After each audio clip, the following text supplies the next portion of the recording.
Mari kita membaca kitab suci dari Injil Yohanes. Injil Yohanes pasal ke-8.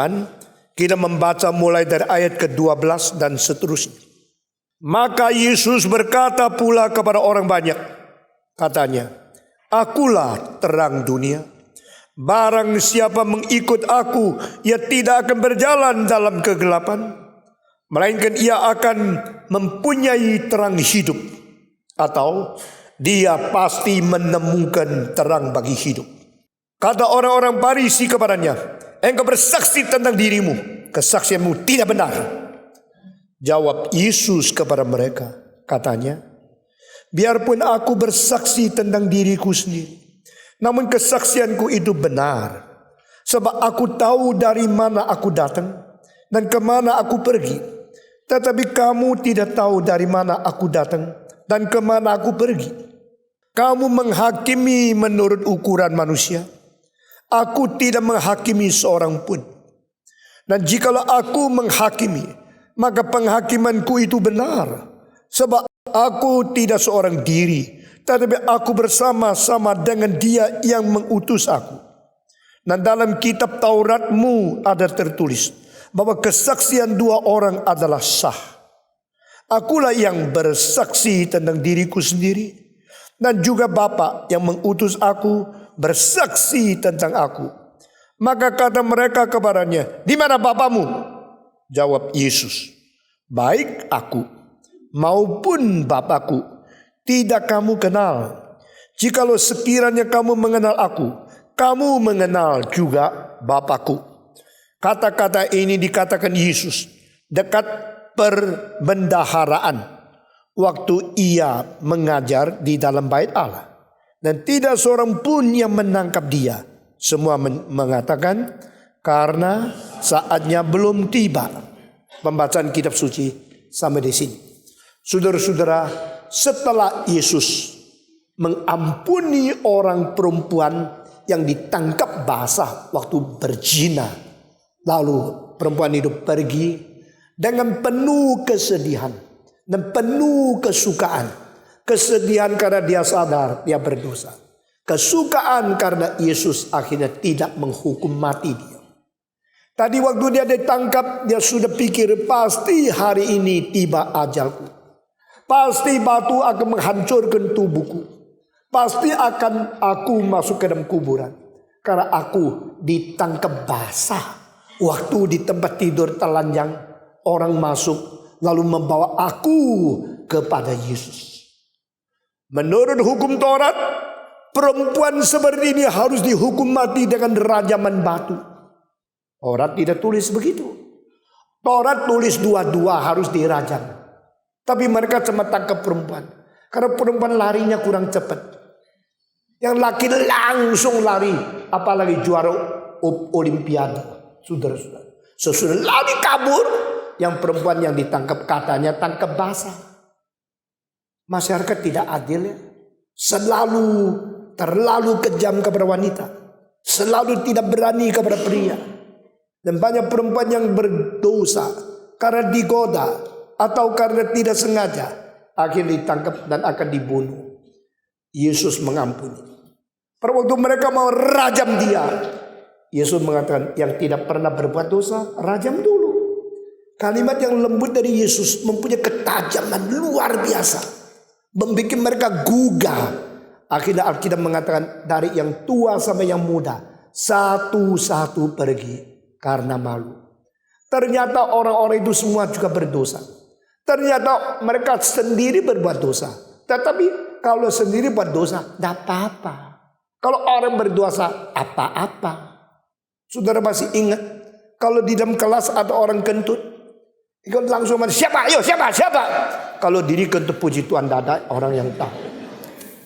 Itulah manusia. Mengapa kita terlalu gampang memakai cinta kasih Tuhan untuk mengampuni diri, tetapi kita memakai keadilan Tuhan untuk menghakimi orang lain?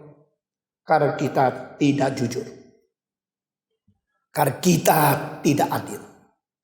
Kita memperlakukan sesama manusia tidak sama rata. Saudara-saudara, terhadap orang kaya satu muka, terhadap orang miskin muka yang lain. Terhadap orang mempunyai kuasa, tidak berani. Kepada orang yang lemah ekonomi, kita tindas. Kita selalu berdua muka. Dan dari pupur bakala, hukum-hukum manusia termasuk Hammurabi Stone sudah menulis bahwa tidak boleh pakai dua macam ukuran di dalam timbangan. Berarti 2000, 4000 tahun yang lalu sudah ada pedagang kalau bikin timbangan itu bikin dua macam ukuran. Lalu menipu yang bodoh. Tak berani kepada orang-orang yang pintar. Mereka cari dagang. Cari uang dengan cara tidak jujur. Seorang kawan saya sedang bikin satu mesin. Saya bilang, apa itu? Dia bilang, mesin ini tidak baik. Kenapa tidak baik? Karena mesin ini mengajar orang untuk tidak jujur. Saya tanya di dalam hal apa? Yaitu di dalam pom bensin ditambah mesin ini. Lalu ngalir bensin 9,9 liter. Tetapi putarannya menjadi 1 liter. Sehingga orang yang beli bensin tidak tahu. Dia bayar 10 liter, yang masuk ke mobil cuma 9 liter. Dengan cara begini, tidak ada orang tahu kalau dia untung 10% secara ilegal. Tidak ada orang bisa tangkap dia. Kalau akhirnya diperiksa, ya mesinnya rusak jadi sekarang longgar dan sebagainya. Lalu saya tanya, kenapa kau kerjakan ini? Orang yang pesan.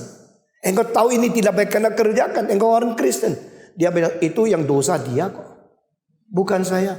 Nanti hukum Tuhan, dia ini hukum. Saya cuma cari uang sedikit. Roba ini untuk mendapatkan ongkos hidup saja.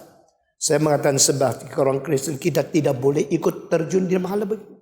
Dari situ saya tahu pedagang-pedagang yang jujur sulit kaya. Pedagang-pedagang yang kaya sulit jujur. Semua 1, 2, 3. Pedagang-pedagang yang kaya sulit jujur. Yang jujur sulit kaya. Orang Tionghoa mengatakan wei fu bu ren, wei ren bu fu. Yang kaya jarang yang baik. Yang baik jarang yang kaya. Saya tidak menyinggung kalau Anda kaya. Kalau saudara tetap kaya sekali, tetapi tetap jujur, berarti sebenarnya kau bisa lebih kaya lagi. Hanya karena engkau jujur, maka engkau sekarang kayanya masih belum mengetop gitu saja.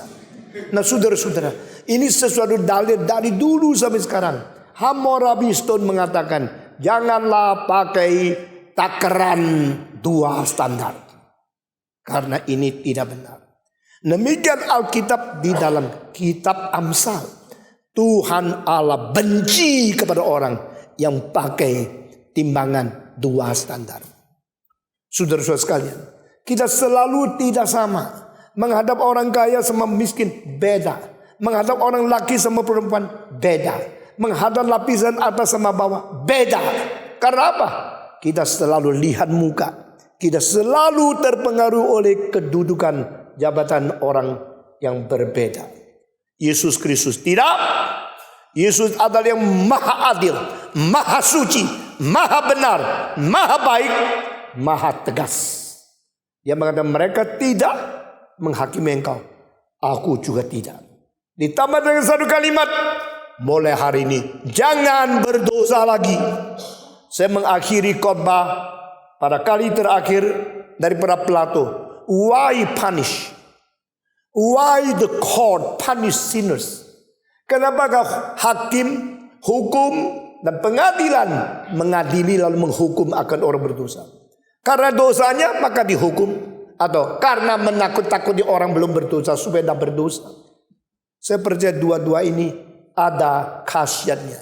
Kita menghukum karena dosa harus dihukum. Kita menghukum supaya masyarakat tidak berdosa lebih banyak. Di sini Yesus mengatakan satu kalimat, aku tidak menghakimi engkau juga. Tetapi aku pesan mulai hari ini jangan berbuat dosa lagi. Saudara-saudara, pertobatan itu bukan sesuatu upacara untuk mentiadakan hukuman. Pertobatan adalah pernyataan benci terhadap dosa dan janji untuk tidak mau berdosa. Sehingga terhadap past we regret, terhadap future we promise. Saudara-saudara sudah menjadi orang Kristen?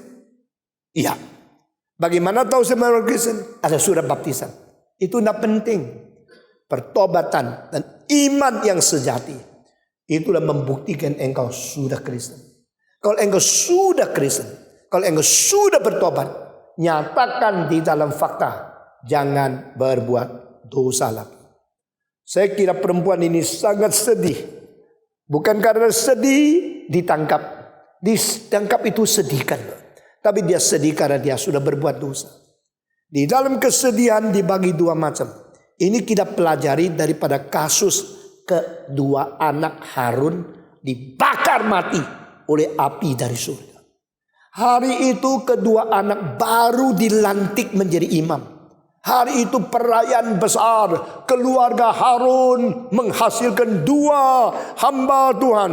Menghasilkan dua orang imam. Boleh melayani di altar. Mewakili Tuhan kepada orang rakyat Israel. Kepada rakyat Israel mewakili Tuhan. Kepada Tuhan mewakili rakyat Israel.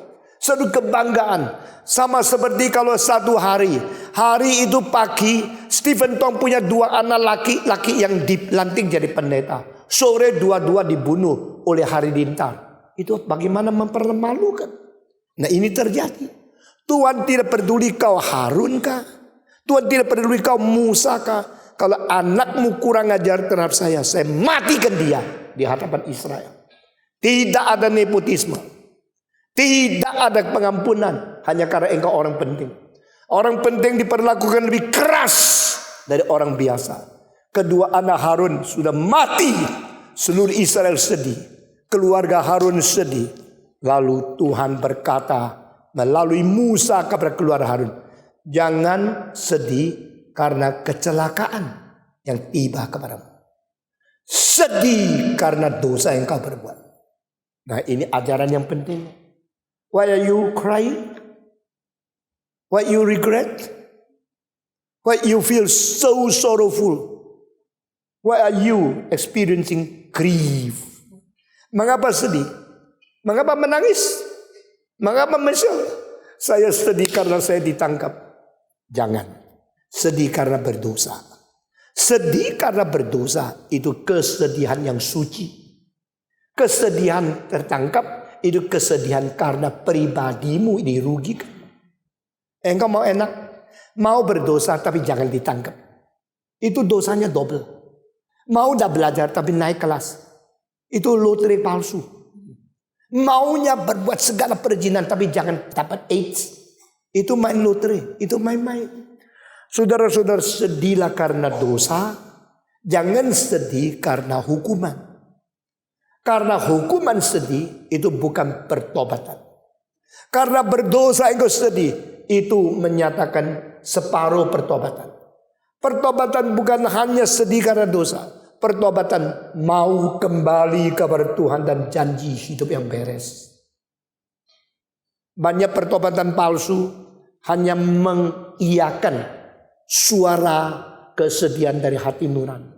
The response to your conscience. Your conscience tell you that is wrong. So you grieve. You so sad. You are so sorrowful. You cry. To cry because the sound reflection of your conscience is not the total repentance. Repentance including two things. The first, passively. I know I sin. Positively, I promise not committing sin anymore. Maka istilah kalimat keluar dari mulut Yesus itu yang paling benar. Saya tidak menghakimi engkau. Tetapi mulai hari ini jangan berdosa lagi. Nah di situ membuktikan engkau sungguh-sungguh menjadi orang Kristen. Menjadi orang Kristen bukan karena engkau sekarang tidak mau berdosa lagi. Menjadi orang Kristen karena engkau sekarang mau bersandar kepada Tuhan. Dan benci dosa. Dan mau praktekkan apa yang benar yang diajarkan kepada. Perempuan ini pergi, Yesus putarkan badan, berbicara kepada banyak orang di bait Allah. I am the light of the world. Whosoever follow me will not walk in the darkness and will surely find out the light of life. Nah ini proklamasi yang besar sekali.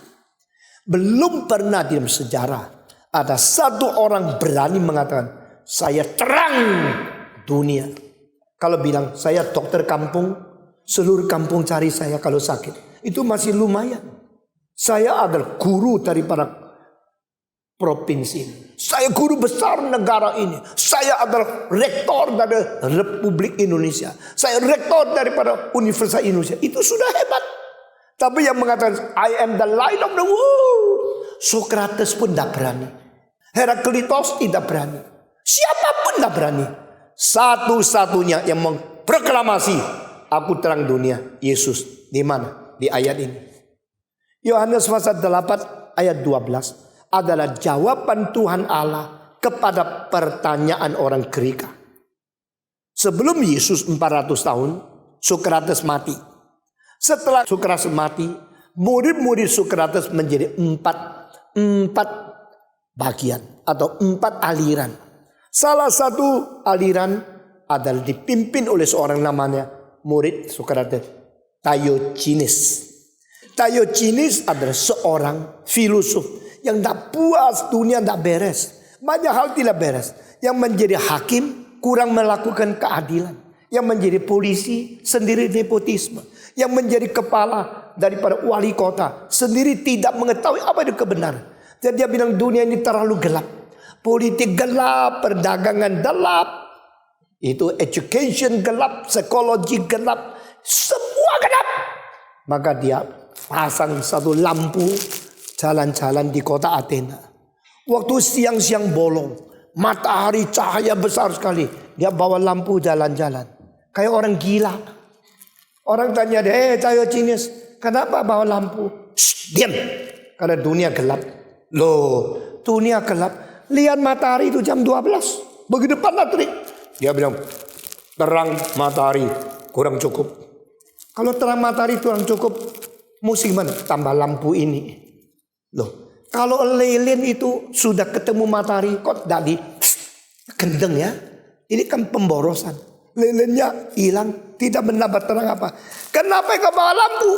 Karena matahari itu tidak bisa sinar ke dalam hati manusia. Saya memberi simbol. We need another kind of light. The light of sun is not enough. The natural is not enough.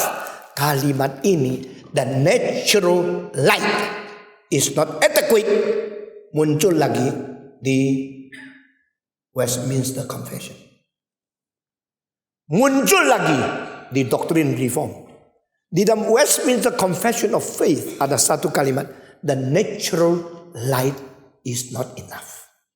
Justru itu, maka orang Gerika tanya, di mana terang dunia? Di mana terang yang bisa menembuskan hati manusia? Di mana terang yang bikin orang berdosa mau bertobat? Di mana terang memimpin jalan seluruh umat manusia? Jawaban itu setelah Diogenes mati tidak tiba. Seumur hidup cari terang, akhirnya mati pun tidak ada terang. Diogenes sudah mati 400 tahun. Jawaban datang. Di mana? Di Yohanes pasal 8 ayat 12. Yesus berkata, akulah terang dunia. Saudara-saudara, saya tadi pagi mengatakan, saya kalau tidak mengajar filsafat, saya kurang mengerti kitab suci. Bukan berarti filsafat membantu saya mengerti kitab suci. Bukan. Tuhan memakai perbandingan antara filsafat dan kitab suci, memberitahu kepada saya, what is being sought by human being and nothing. But what have been revealed to man is something.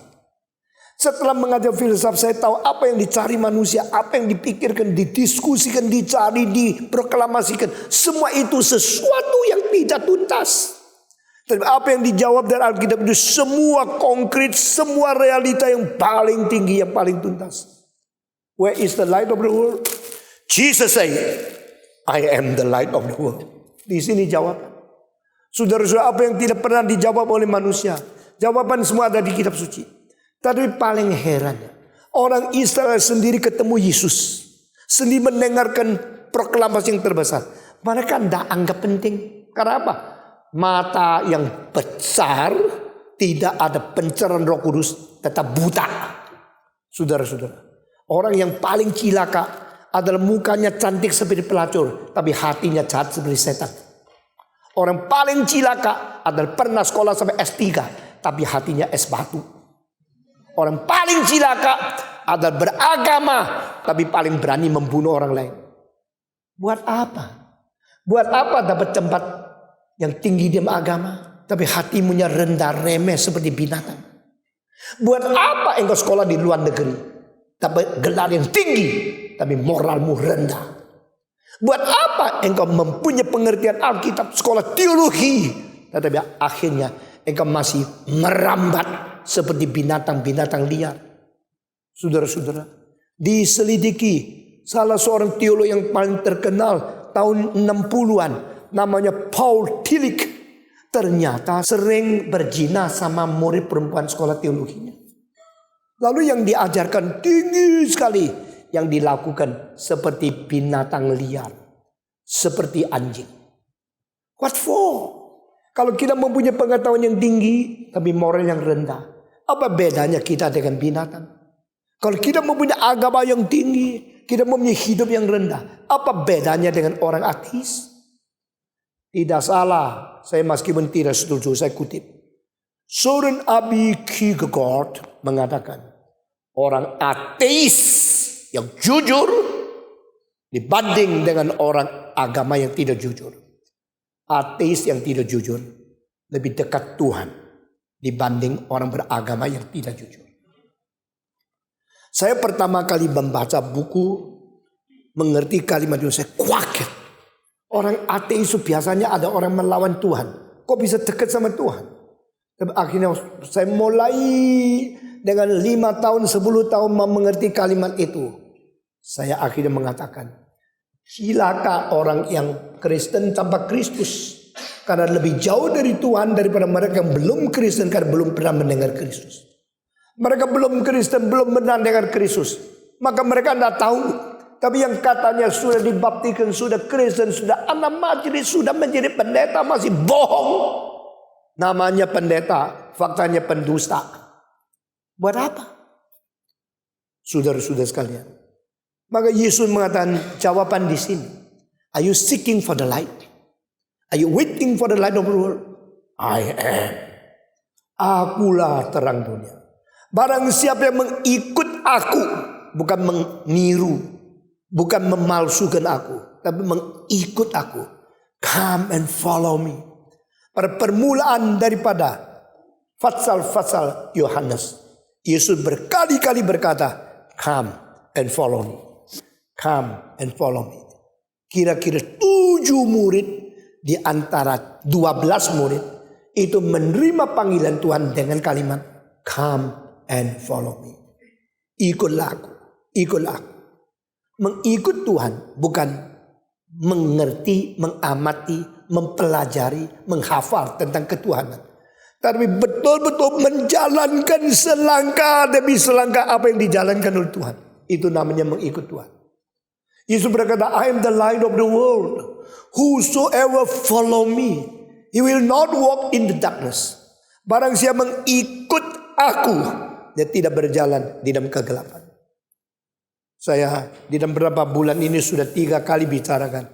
Saya mau dan saya sudah janji di hadapan Tuhan melakukan setiap kalimat yang saya khotbahkan dari mimbar. I want to work it out. I want to follow Jesus Christ. I want to realize every word, every sentence I speak from the pulpit. Kalau tidak, saya tidak layak disebut hamba Tuhan. Seorang hamba Tuhan bukan karena pintar hafal kitab suci. Seorang hamba Tuhan bukan karena sudah lulus dari sekolah teologi. Seorang hamba Tuhan bukan karena mengerti teori, kutip sini, kutip sana, menyatakan diri hebat. Seorang hamba Tuhan adalah orang yang melayani Tuhan dan memperlakukan diri sebagai budaknya. Itu baru hamba Tuhan. Seorang hamba Tuhan adalah mengaku Tuhan sebagai Tuhan, sebagai pemimpinmu, dan mengikut jejak kaki menurut perintah dia. That is called the servant of God. Yesus berkata, I am the light of the world. Whosoever follow me. Barang siapa yang mengikut aku will never walk in the darkness.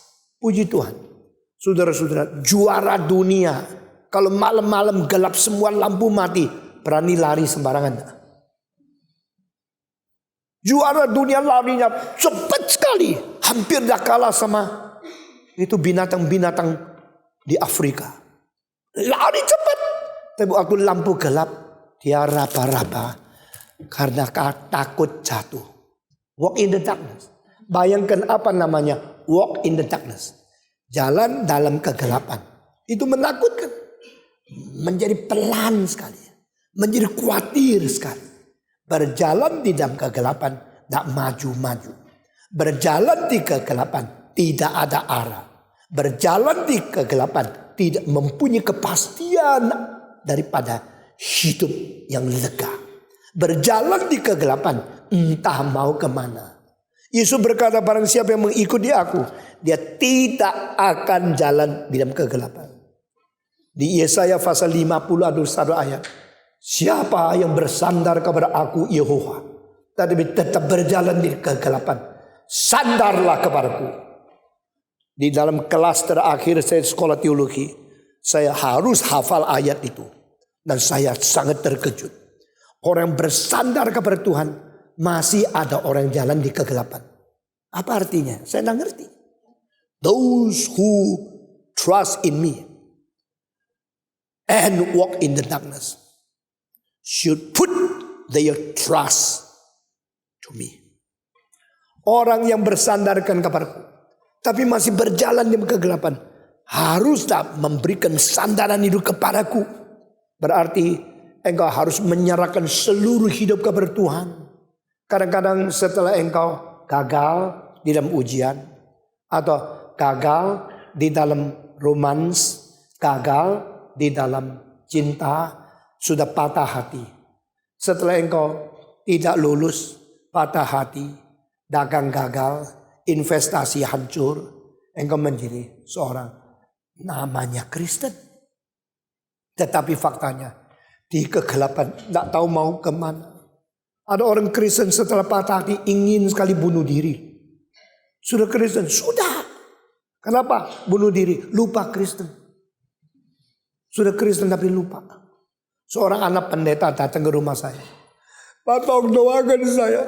Saya kenapa? Saya sudah tidak mau hidup. Jadi mau apa? Mau mati. Kamu mau mati? Iya. Sudah mulai kemarin mau mati. Sampai sekarang belum mati. Saya juga heran kenapa belum mati. Saya bilang karena Tuhan tidak dengar doamu. Masa lu mau mati terus kasih mati. Elias minta mati. Tuhan kasih roti sama mati.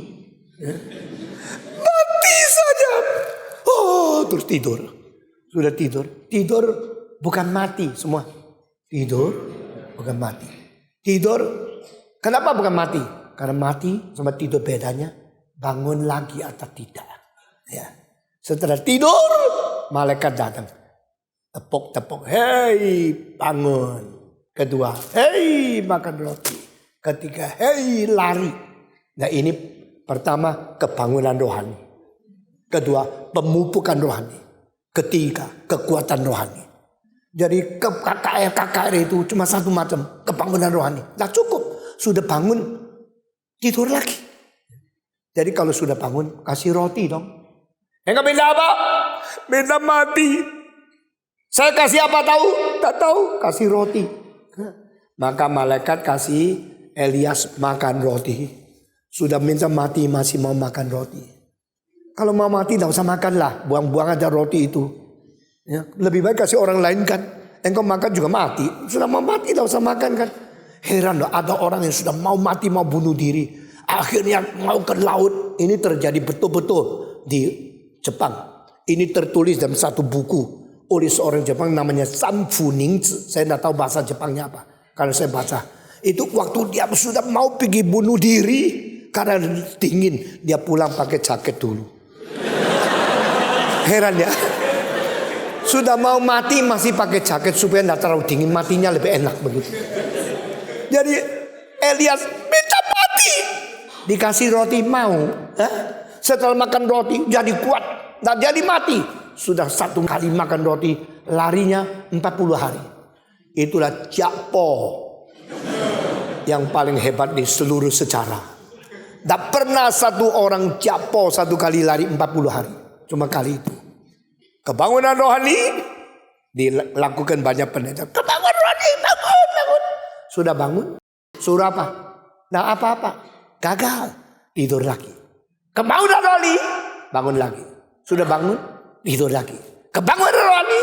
Saben tahun banyak gereja adakan KKR kebangunan roli. Setelah itu nothing to do. Kasih roti dong. Engkau kalau sudah habis KKR menerima Tuhan, ikutlah kebaktian yang ada rotinya. Yang ada isinya. Dan engkau menerima firman, oh begitu. Engkau mulai bertumbuh. Mulai bertambah-tambah. Mulai menjadi sehat. Sudah bangun isi nutrisi. Sudah bangun kasih gizi. Sudah itu suruh lari. Barang siapa yang mengikut aku, dia tidak akan berjalan di dalam kegelapan. Dan akan menemukan terang hidup. Bukan terang dunia. Bukan terang jalan. Bukan terang di highway. Bukan terang di dalam perjalanan. Terang untuk hidup. Yesus mengatakan kalimat itu selesai. Yang dengar tidak terangsang. Tidak terinspirasi. Tidak terpengaruh dan tergerak. Mulai melawan dia. Hei, engkau berani ngomong begini? Engkau bicara atas dirimu sendiri. Perkataanmu tidak benar. Yesus mengatakan, siapa yang tidak benar? Ayo berkelahi. Yesus bukan orang macam itu. Waktu diajak, dimarahin, Yesus bilang, aku meskipun bicara saya sendiri, tetap benar. Karena yang bicara selain saya ada saksi dari Bapakku. Siapa Bapakmu? Aku dari Bapakku yang mengutus aku. I know whom sent me here. My Father sent me. I know him. And you do not know me. And you do not know God. You do not know my Father. Hah? Sombong banget ya. Jadi mereka tidak mau mengerti apa kalimatnya. Mereka langsung tangkap kalau Yesus sombong. Banyak orang terhadap reform begini. Reform paling sombong. Seperti semua gereja salah. Cuma reform yang benar. Itu gereja apa itu? Saudara, saya tidak mau debat. Saya mau engkau belajar mengerti yang mana benar, yang tidak benar mana. Jangan debat, kenapa lu sombong? Kenapa lu hebat? Kalau ada yang benar, kenapa tidak boleh mengatakan dia benar? Kalau ada yang tidak benar, kenapa boleh tidak mengatakan itu tidak benar? Mengatakan ada yang benar, yang tidak benar. Ini kewajiban. Yesus mengatakan yang benar, bilang benar. Yang tidak benar, bilang tidak benar. Banyak ngomong dari setan. Jangan debat. Mari kita bandingkan. Betul tidak? Ini benar. Betul tidak benar. Kalau itu dikatakan tidak benar. Kenapa? Lalu kita cari Alkitab.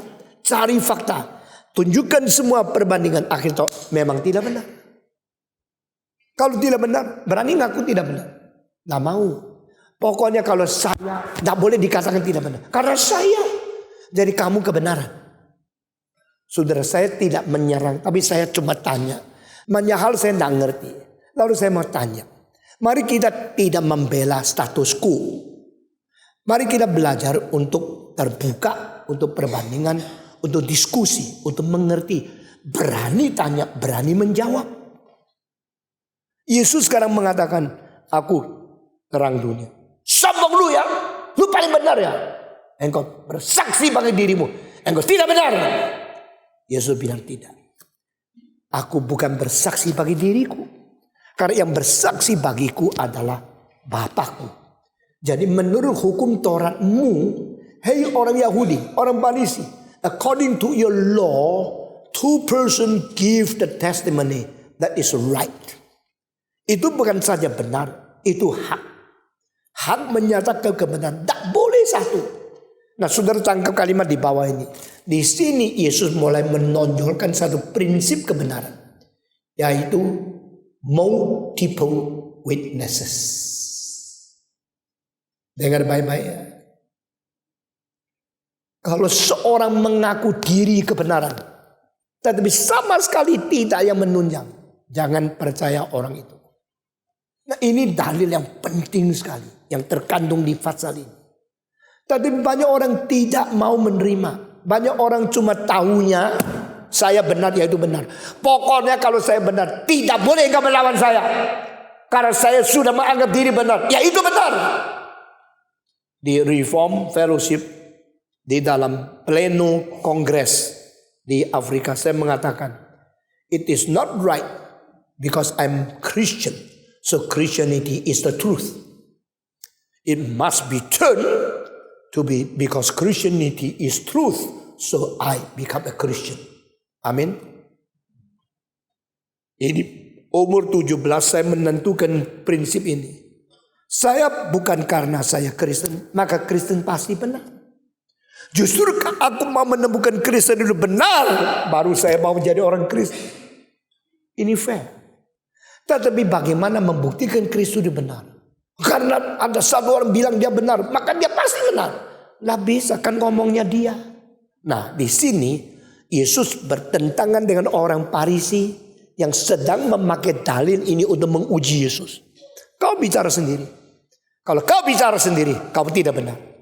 Yesus bilang tidak. Aku tidak bicara sendiri. Karena Bapakku berbicara bersama denganku. Ini sesuai dengan hukum Taurat yang diajarkan Musa kepadamu. Anyone who give his own witness is not true.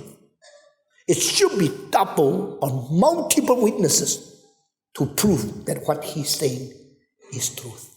Ini menurut Taurat. Jadi Yesus datang menggenapi Taurat. Yesus datang tidak melawan Taurat. Sehingga tidak menyaksikan kebenaran pun Yesus sendiri tidak tersendiri.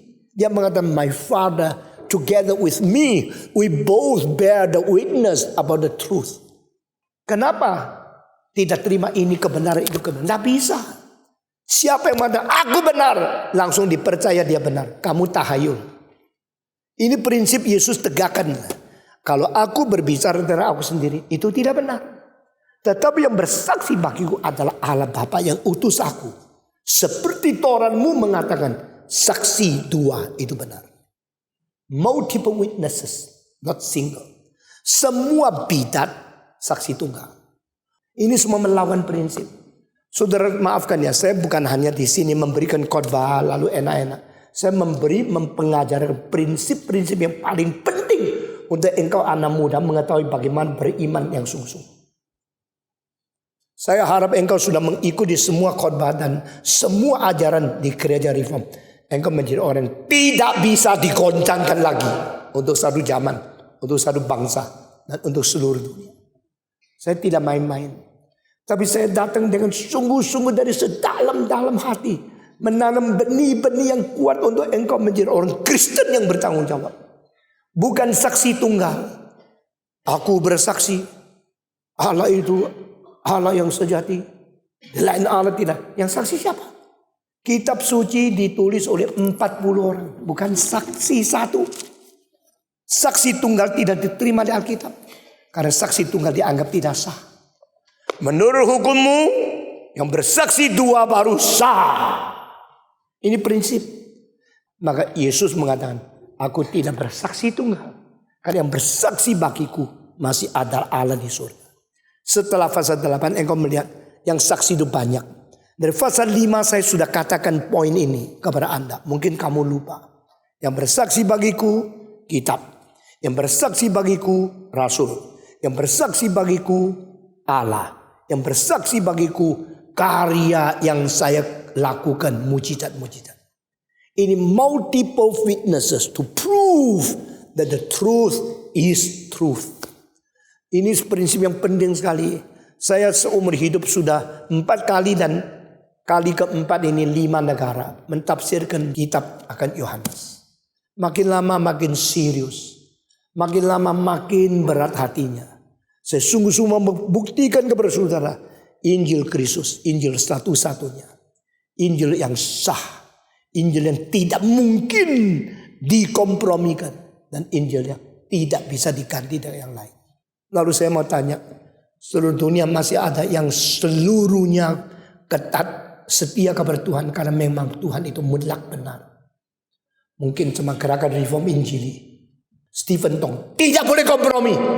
Karena bibit ini harus diteruskan sampai Yesus datang kembali.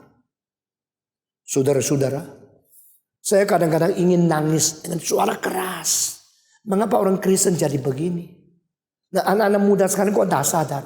Taunya minggu ke gereja, lalu Senin ke lain kelab, lalu pergi dansa, pergi berzina.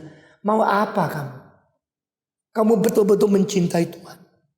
Coba jawab saya. Siapa mau berjuang mati-matian dengan saya? Saudara-saudara, Yesus berkata, I am the light of the world. Whosoever follow me will not walk in the darkness. It will see and finally find out the light of life. I'm not talking from myself. Because this witness is to be given by my Father to you. Bukan single witness, multiple witnesses. Hari ini sampai di sini dulu. Kita teruskan. Saya tidak sangka berapa ayat yang pendek ini belum bisa selesai. Tapi saya sudah berjanji tidak membuang 1 menit pendengarku di dalam khotbah. Supaya mereka diisi firman dengan baik. Sampai imannya menjadi teguh. Mari kita berdoa. Bapa di dalam surga, kami berterima kasih untuk ajaran-ajaran yang penting yang boleh kami terima. Untuk teguran-teguran yang tajam yang boleh kami terima. Oleh pencerahan-pencerahan yang menyeluruh yang boleh kami terima. Kami berdoa Tuhan beri kami ketaatan, keausan, untuk menjadi orang Kristen yang sungguh-sungguh patuh kepadamu. Dengar doa kami. Dalam nama Yesus Kristus, penebus dan juru selamat kami yang hidup, kami sudah berdoa. Amin.